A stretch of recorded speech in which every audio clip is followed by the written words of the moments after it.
د غږیزو کتابونو ګرانو اوریدونکو، په دې لړ کې مو تاسو ته د مرحوم نصیر احمد احمدي یو بل په زړه پورې ناول ټاکلی. د دې ناول عنوان دی رنګه غوږونه. سپینې تختې ته درې شکلی سړی ولاړ و. د په ماکر د اوبو لګولو د یوې پروژې لیکې ایستلې. په سالون کې ناستو 25 کسانو تختې ته کتل. د یوه ځوان تر مخ د میز په سر ایښی قلم ورپورته شو. د ځوان سترګې رډې راوختې. قلم د کتابچې په پاڼه ولیکل. زنګون د ډېر نه دی ورنږدې کړی. ځوان په بیړه د کتابچې په سر ولاړ قلم ړنګ کړ. په وارخطایي یې تر څنګ ناستې ځوان نجلۍ ته وکتل. هغې تختې ته وچې سترګې نیولې وې. ځوان وټخول، ودرېد. له زاړه سړي اجازه وغوښته. دهلیز ته ووت. ورو یې وویل: چیرې یې؟ غږ یې وانه ورېد. چمن ته ورغی. د ګلاب بوټی یې واړاوه. هېڅ هم نه و. شاوخوا یې وکتل. دوې نجونې لمر ته ولاړې وې. مخونه یې سره لګولي ول، خندلې یې. درېیم یې عکس ترې اخیست. ورهاخوا یو بوډا په مړه دوړه کې سمټي نری سړک جارو کاوه. ټوخل یې. ځوان د مڼې ونې ته نږدې په اوږده لرګینه څوکۍ کېناست. اوږه یې درنه شوه. ورو غږ راغی: اوف، نو دومره تیزه سپری؟ ځوان په خپله اوږه لاس کېښود. اوږه یې سپکه شوه. ځوان په ښځینه خندا پسې ورمیږ کوږ کړ. د دفتر رئیس یې په موبایل کې خبرې کولې. ده ته یې وکتل. ورغږ یې کړل: ښاغلی توابه، ته باید اوس په سیمینار کې وې. تواب خوله جینګه کړه: درځم. رئیس یې بیرته تلیفون خپل غوږ ته وروړ. ویې خندل. دهلیز ته ننوته. د تواب اوږه درنه شوه. غږ یې واورېد: اوس نو هغه پخوانی چینجن تواب نه یې. په یاد دې دي نیکې به دې چینجن بللې. اوس دې ترقي کړې. ښاغلی درته وایي. تواب په بیړه وویل: ځان راوښیه. د چرګې کوټ کوټ غوندې خندا راغله. که چا ولیدم زړه به یې ټک وچوي. اوږه یې سپکه شوه. د ونې پاڼې او د مڼو شنې غورې وښورېدې. نرۍ څانګه راټیټه شوه. د تواب سترګو ته ودرېده. غږ د څانګې له پاڼو راغی: ماښام به سره وګورو. څانګه بیرته خپل پخواني ځای ته ورغله. تیاره وه. تواب پر زینه وخوت. ښویېده. لاس یې د زینو په خیرنه کټاره پورې ونیو. د موبایل ګروپ یې چالان کړ. د کلۍ په پوسته کې ختلی و. پښه یې په زینه کې تر ایښې خیرن پلاستیکي سطله واړوله. یودم یې زړه له ویرې خولې ته راغی.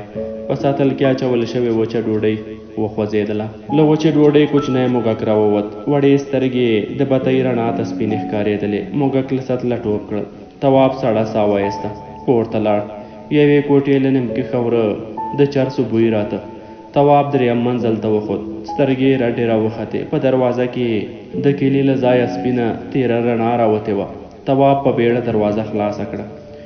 په تیاره کې د ستورو او آسماني ډبرو رنګارنګ تصویرونه ګرځېدل. تواب ژر دروازه پورې کړه. ګروپ یې ولګاوه. ویې ویل: چیرې یې؟ یودم یې تر غاړې واړه پاسته لاسونه تاو شول. د چرګې کوټ کوټ ته ورته خندا یې واورېده. یادېدې مې. تواب وویل: ځان راوښیه. غاړه یې سپکه شوه. پر بالښت یې سپینه رڼا راوګرځېده. د پلاستیک غوندې روڼ یو لیش موجود یوه تکه شنه سترګه درلوده. اوږده خوله یې تر غوږونو خلاصه وه. رڼو پلنو غوږونه یې د تاک د پاڼو د څوکو غوندې شکر درلود. موجود خندل. تواب وویل: کوټې ته څنګه راغلې؟ موجود وویل: ته باید زما په لیدو خوشحاله شوی وای. کټ مټ لکه زه. ما د له پزې مچه هم واخیسته، خو ته پوه نه شوې. غلی شو. ویې ویل: اوف، تندی د سمو نیسه. اول وار خو مې نه وینې. جو یم. ستا د لیدو لپاره له خپلې سیارې راغلی. میلیاردونه کیلومتره مزل مې کړی. تواب وویل: کوټې ته څنګه راغلې؟ نابلده خبرې مه کوه. نه مې پېژنې. بد ښکارې. له تا سره ګډ راغلم، خو تر تا مخکې مې ځان نری کړ او په وره راتېر شوم. تواب کورتۍ په دیوال راوځړوله. نیکتای یې له غاړې خلاصه کړه. د جوجو په ټنډه کې یوازې شنه سترګه ځلېده. ویې ویل: لوی شوی، خو قوارې د ډېر فرق نه دی کړی. یوازې ږیره دې نوې ده. تواب اوږد کمیس ور واخیست. یودم د کوټې ښیښې ولړزېدې. زورور درب راغی. تواب کړکۍ ته ودرېد. لرې دیوالونه سره ښکارېدل. د لمبو رڼا وه. د تواب اوږه درنه شو. جوجو لاندې سړک ته وکتل. دوکانونه خلاص ول. ځینو سودا اخیسته. د نانوایي تر مخ ژېړو قوي ګروپونو ته ولاړو ځوانانو خندل. جوجو وویل: په دې وطن کې د انسانانو مرګونه څومره عادي دي. 500 متره لرې په ډک بازار کې چاودنه وشوه. خامخا به یې څو میندې پورې کړې وي. خو دلته د چا چورت هم خټه نه ده، ټول خاندي. بیرته یې بالښت ته ور ټوپ کړل. تواب په غبرګو لستوڼو کې لاسونه ننایستل. جوجو وویل زما په لیدو خوشحاله نه شوې؟ موږ خو سره ملګري یو. تواب وویل په دا دومره کلونو کې دې پوښتنه ونه کړه. یو وار را نغلې، سر یې د کمیس لږ ریوانه ویست. جوجو ته یې وکتل او ویې ویل څنګه دې پیدا کړم؟ یو خو مو توره پیشو ښه نه ده ساتلې، د غوښې خوند یې هېر کړی و. سکه یې ختلې بې دمه ده. ستا پوښتنه مې ترې وکړه. تورې پیشو راته وویل چې تواب پوهنتون خلاص کړ، زراعت یې ولوست، اوس په کابل کې دا 3 میاشتې مخکې په کومه مؤسسه کې کار موندلی. تواب وویل دفتر دې څنګه پیدا کړ؟ اسانه و، پیشو کوټې ته ننوته، ستا د دفتر د کارت کاپي راوړه، ادرس یې درلود، په هغې راغلم. جوجو غلی شو او ویې ویل د نیکه په مرګ دې خواشینی یم. چرګې راته وویل چې تریاک یې ډېر خوړلی و. تواب پرتوګ ور واغست او ودرېد. جوجو وویل څه دې کوم، تا ته بلا څوک ګوري؟ نه ښکارې، لمنه دې اوږده ده. غلی شو او ویې ویل په ژوند کې مو هېڅ تغییر نه و راغلی، هماغه پخوانۍ زړه کلا، خامې پښې او زوړ ژوند. زړې کوټې لا هم بدتره شوې وې. د پخوانیو چاغو غواوو پر ځای مو یوه ډنګره خره ولاړه وه، په اخور کې یې خړې خاورې پرتې وې. خرې راته وویل چې له ډېرې لوږې کولمې سره سریښتي. ها پخواني موټر او تراکتور مو هم نه ښکارېدل. ژوند مو خراب شوی. تواب خپل پتلون را وځړاوه، کېناست او ویې ویل نیستي را باندې راغله، هر څه مو خرڅ کړ، له ترونو بېل شو، خو بیا هم ښه ده. دا 3 میاشتې مې کار موندلی، د کور ګزاره مخ په ښه کېدو ده. غلی شو او ویې ویل بې څه خو نه یې راغلی. جوجو وخندل. ها له تا مې دومره ژر پوهېدا تمه نه درلوده. شکر هوښیار شوی یې، خو مرسته غواړم در سره وکړم. تواب په حیرانۍ ورته وکتل. جوجو وویل 3 میاشتې دې یو چیرې بیا یم. د تواب سترګې را ډېره وختې. دومره وخت نه لرم، دا کار مې په ډېره سختۍ موندلی، اوږده رخصتي نه راکوي. جوجو وویل نو ته مې ملګری نه یې؟ یم، خو ما ته کور راته غاړې دی، کار نشم پرېښودی. جوجو وویل دلته څو تنخوا اخلې؟ ښه ده، د میاشتې 20,000 راکوي، 6,000 په خوراک ځي، 4,000 د همدې خیرنې کوټې کرایه ورکوم، نورې کور ته لیږم. جوجو وویل 15 چنده، 10 چنده، 15 چنده ته تیار یم، خو مې نا امیده کوه. تواب یو لویش موجود ته حیرانې سترګې نیولې وې. جوجو وویل تورې سیارې ته دې بیایم. تواب وخندل. ټوکې کوې؟ نه، تاسو ته هر څه ټوکې ښکاري. ټوکو ته نه یم راغلی، امتحان لرم، عملي کار را کړی، زه باید ستا په مرسته په توره سیاره کې سوله راولم. د تواب خندا زور ونیوله. جوجو وویل له ځمکې ډېره لرې یوه کوچنۍ سیاره ده، تکه توره، ټولې تورې ډبرې دي، مساحت یې د افغانستان په اندازه دی، بدبخته اوسېدونکي لري، همدا 25-30 میلیونو ته رسېږي، ستا غوندې یو بل سره خوري. غلی شو ویې ویل په لویه هیله درته راغلی یم، خو ته ولې له ما مرسته غواړې؟ بل څوک نه و. جوجو وویل په مخ دې نه یم مین، نیستي نه ده، د ځمکې په مختلفو برخو کې مې تر تا هوښیار او پاک انسانان ملګري دي، خو ته تر نورو ښه مرسته را سره کولی شي. د تورې سیارې اوسېدونکي ستا غوندې دي. څنګه ځې؟ نه، مې نا امیده کوه، بله چاره نه لرم، که نه را سره لاړې نو د پوهنتون خواري به مې هېڅ شي. تواب وویل خو زه انسان یم، څه اخلم؟ جوجو وویل موږ ستا غوندې هوایي پرېکړې نه کوو، زه د هغې سیارې په اړه معلومات لرم، ورغلم، وخت مې پکې تېر کړ، هر څه مې له نږدې ولیدل. توره سیاره اکسیجن لري، تر ځمکې 100 وارې صافه او ډېر اکسیجن لرونکې ده، هېڅ ستونزه نشته، یوازې لږ زړورتیا غواړي. زړورتیا معنا خطر هم شته؟ دلته نو چیرې خوندي دا چاودنې نه وینې، خو په توره سیاره کې دې تر خپل وسه خطر ته نه ورکوم، یعنې د وس خبره ده، بیا به هم په خطر کې یم. جوجو وویل دا نو ستا په هوښیارۍ پورې اړه لري، نو زه به هلته څه کوم؟ ته به په هغه سیاره کې سوله راولې. تواب وخندل. امکان نه لري، زه خو یم. تواب چورت یوړ. جوجو وویل پر ما باور لرې؟ تواب وویل هو. نو ځان تیار کړه. تواب وویل زه به کامیاب شم. تاسو یوازې د نتیجې په اړه فکر کوئ، پیل مهم دی، ډیر فکر باید په پیل وشي، که پیل ښه وو نتیجه به یې ښه وي، که پیل ښه نه وو نتیجه به یې ښه نه وي. نو په 3 میاشتو کې به څنګه کراري راولم؟ ستاسو 3 میاشتې د دوی 3 کاله کېږي. هلته وخت ورو دی. ژمنه ده که سوله راغله که نه 3 میاشتې وروسته به بیرته خپل وطن کې هسې هم په توره سیاره کې ډېر وخت نشي تېرولی. هډوکي دې ورستېږي. مانا مرم مرګ ته دې نونه ورکوم ځکه خو مې 3 میاشتې درته ټاکلي دي. د تواب سر وځړېد. جوجو وویل ژوند زړورتیا غواړي. تواب سر پورته کړ. یو لویش موجود ته یې وکتل او ویې ویل سمه ده خو زه باید 2 ورځې کور ته لاړ شم. اوږده مسافري مې په مخ کې ده. د جوجو شنه سترګه وځلېده. ویې خندل. ایله دې هوښیاره خبره وکړه. په 3مه شپه به ستاسو په باغ کې درته ماتلی یم. جوجو ورک شو. امبولانسونو نارې وهلې. د چاودنې ځای ته ورتلل. تواب سترګې رڼې کړې. په تورو تیږو کې پروت و. یو دم یې خوړ وهل ورمېږې کوږ کړ. ویې ګرځول. د جوجو غږ یې واورېد. میلیارډونه کیلومتره مزل کانګې او سردردي لري. تواب ور وکتل. جوجو په تکه توره ډبره ناسته وه. اوږده څوکۍ یې ځان ته جوړه کړې وه. غوږونه یې نیغ ولاړ. مخې ته یې په هوا کې ولاړ سکرین په شنه لمبه تیزه رڼا کوله. تواب په زحمت کېناست. سر ته یې لاس ونیو. جوجو وویل ستن مې در لګولی ښه کېږي. تواب وویل چېرته یو؟ د تورې سیارې په یوه څمڅه کې یو. تواب سترګې ورپولې. د 2 کوټو په اندازه پراخ ځای و. د هسکې څمڅې چت دیوالونه او غولې تک تورې ډبرې نیولی و. تواب فضا ته د تللو وسیلې ته کتل او ویې ویل 2 ورځې مزل مو کړی. 5 ورځې. په ساعت کې مو میلیونونه کیلومتره سرعت درلود. خو زما هېڅ هم نه دي په یاد. اخري وار دې په باغ کې یوه ګولۍ راکړه. هماغه ګولۍ درته ښه وه. دا 5 ورځې یې بېهوښه ساتلی وې. که نه دومره وخت یې د سفینې اکسیجن په پزه او خوله نه پرېښوده.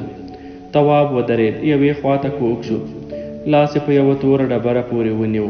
جوجو وویل په ساه اخیستلو کې خو مشکل نه لرې. تواب سکي وپړسول. بېرته یې تش کړل. ویې ویل نه ښه یم. یوازې لږ ګنګسیت لرم. نو دا توره سیاره ده؟ هو تکه توره. خو ته باید یو څه استراحت وکړې. وروسته به له څمڅې ووځې. جوجو په سکرین لاس تېر کړ. شنه رڼا ورکه شوه. د سفینې دروازه یې خلاصه کړه. یو کارتنې راوویست. تواب ور وکتل. جوجو وویل بسکټ دي. تر څو چې د دې سیارې له خوراکونو سره بلدېږې همدا به خورې. تواب وویل اوبه؟ د اوبو غم نشته. جوجو سفینې ته ننوته. د تواب سترګې رډې راوختې. زانګې وانګې مخکې لاړ. ټیټ شو. له تورې تیږې اوږده نرۍ ژېړه ټوټه ور پورته کړه. په ځیر ور وکتل. خولې ته یې وروړه. غاښونه یې پرې ولګول. ویې ویل طلا؟ ګوتې یې مړې شوې. د طلا ټوټه یې له لاسه ولوېده. تورې ډبرې ته ودرېد. په ډبره کې د سرو زرو راوتلې پنډ رګونه تېر ول. سترګې یې وبرېښېدې. له یوه چاکه یې تک سور کوچنی غمی راویست. غمی وررنګه ځلېده. د جوجو غږ یې واورېد. الماس دي. تواب کېناست. د چرګې د هګۍ په اندازه بل شین ځلېدونکی غمی یې ورپورته کړ. په غمي کې شنې زرغونې لیکې تېرې وې. جوجو وویل ها دا واغونده. تواب ور وکتل. په یو لویش موجود پسې خړ اوږد کمیس څخېده. تواب په حیرانۍ ورته کتل. جوجو وویل ته باید دا کمیس واغوندې. تواب کمیس ور واخیست. ګوتې یې پرې ټینګې کړې. ټوټه یې د چرم غوندې کلکه وه. جوجو وویل ټول کمیس د ونې له یوې نیمې پاڼې جوړ دی. تواب سترګې راډې راوختې. جوجو وویل دلته یو رقم ونې دي. غټې ونې. هره پاڼه یې د 2.5 مترو په اندازه رسېږي. نارینه یې له همدې خړو پاڼو کمیسونه ګنډي. ښځې یې سرې پاڼې ور اخلي. تواب کمیس واغوست. جوجو ته یې وکتل. جوجو وویل دلته پرتوګ نشته. همدې کمیس تر بډیو پورې پټ کړی یې. هله نو خپلې ښکلې جامې په سفینه کې کېږده. تواب خپلې جامې په څوکۍ کېښودې. یو دم یې چیغه کړه. خپلو تکو تورو تېرو غوږونو ته یې لاسونه وروړل. جوجو ور وکتل. تواب د سفینې په دروازه کې خپل مخ ته کتل. جوجو وویل په بېهوښۍ کې مې غوږونه یو څه در اوږده کړل. غلی شو. د تواب اوږې ته یې ور ټوپ کړل. د هغه یوه غوږ یې په خپل مخ واړاوه او ویې ویل دا خلک په څېرو کې ستا غوندې دي. دومره فرق مو نه سره کېږي. یوازې غوږونه یې د پیشو د غوږونو په څېر تېرې څوکې لري. غلی شو او ویې ویل تنده یې د سم ونیسه. د غوږونو دا تک تور رنګ او اوږدوالی موقتي ده. د تواب د غوږونو پرېښودو یې وویل: ها، خلته در واخله. تواب خلته ور واخیسته، د څمڅې خولې ته ورغی. سترګې یې رډې راختلې وې، په موټ کې نیول شوی غمی ترې ولوېد. د تنګې درې په تورو ډبرو رنګارنګ غمي پراته ول، ځای ځای تکې زیړې وړې غونډۍ ښکارېدې. جوجو وویل: دلته تر ټولو بې اهمیته شیان همدا دي: الماس، قیمتي غمي او سره زر. هر څه چې ډېر وي ارزښت نه لري. دواړه د درې منځ ته ورغلل. تواب یودم ودرېد، شاته یې مخ د دواړو څنګونو ته یې وکتل. سیوری نه درلود. پورته یې وکتل، خوله یې وازه پاتې شوه. په تک شنه صاف اسمان کې دوه لمره ښکارېدل. جوجو وویل: په دې سیاره کې شپه نشته. شپه معنا نه لري، تل ورځ وي. یو څه وخت شمالي لمر ټیټ شي، ډېر ټیټ خو نه وي، خو دا وخت جنوبي لمر راوخیږي. وروسته شمالي لمر ورو شي او بیا جنوبي لمر کمزوری او راپورته شي، خو رڼا تل وي. دلته تیاره نشته. تواب یودم چیغه کړه. خلته ترې ولوېده. په ټټر کې یې ګوتې ننایستې. له ګریوانه یې یوه نیم لوېشت نری خړ مار راویست. ایسته یې وغورځاوه. مار په توره هواره ډبره ولوېد، مخکې والوت. جوجو وویل: ذوق دې باید بدل کړې. د تواب مخ تک زیړ و. جوجو وویل: دا ماران دوه سرونه لري، زهري نه دي، خوندورې نارې وهي. د دې ځای خلک یې په کورونو کې ساتي. تواب سړه ساه واخیسته. لوېدلې خلته یې ورپورته کړه او ویې ویل: دلته یوازې تورې ډبرې دي، شین ډکی لا نشته. جوجو غلی و. تواب په دره کې لاندې ته. لمرونه صاف ول، هوا ملایمه، نرم باد چلېده. یو ځای یې کنري ته ورته نارې واورېدې. ورو یې وکتل. په ډبره پروت د وزرو لرونکی مار غبرګ ستونی وپړسېدل. په تشېدا کې به یې له غبرګو خولو یو رنګ خوندوره ناره راوته. د جوجو غږ یې واورېد: نوی نوم مې درته خوښ کړ، هېرې نه کړې، تتارا.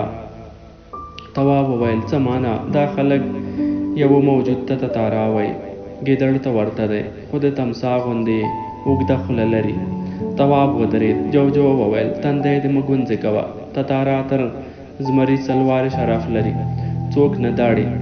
تاسو زمري د قوت سمبول ګڼئ، ښه درته ښکاري. په خپلو ماشومانو د زمري نوم ږدئ، خو دا خلک تتارا ته احترام لري. تتارا د اوبو په موندلو کې بې جوړې دي. چېرته چې ودرېدې هماغه ډبره راواړوه، لاندې به یې رڼه چینه راووځي. تتارا معنا ژوند. که موندل کېږي په دې خلکو کې دا نوم ډېر دی. ژړا راغله. تواب غوږ ونیو. یو چا ژړل. تواب هماغه لوري ته ورغی. د ژړا غږ له لویو ډبرو راته. تواب د دوو غټو ډبرو تر چولې ووت. ځان یې برابر کړ، ځای په ځای ودرېد. سترګې یې راډې راوختې. په سره کمیس کې د ناستې ځوانې ښکلې نجلۍ یو خوا مخ، اوږده غاړه په وینو سرول. د نجلۍ لوڅو پښو ته نږدې غوڅ شوی سپین تیره غوږ پروت و. نجلۍ خپل غوږ ته کتل او بل غوږ ته یې چاړه نیولې وه. ژړل یې. له ډکو سرو شونډو یې رڼې لاړې بهېدې. له سترګو یې اوښکې روانې وې. د نجلۍ لاس چټک وخوځېد. د چاړې سره څوکه به یې د غوږ له پاسه له ګڼو تورو زیږو ویښتو راووته. بېرته به ورکه شوه. تواب په ډبره پورې لاس ونیو، سر یې ټیټ کړ، کانګې یې کړې. نجلۍ په بیړه ور وکتل. غټې تورې سترګې یې راوختې. ودرېد. چاړه یې د تواب لوري ته ونیوله.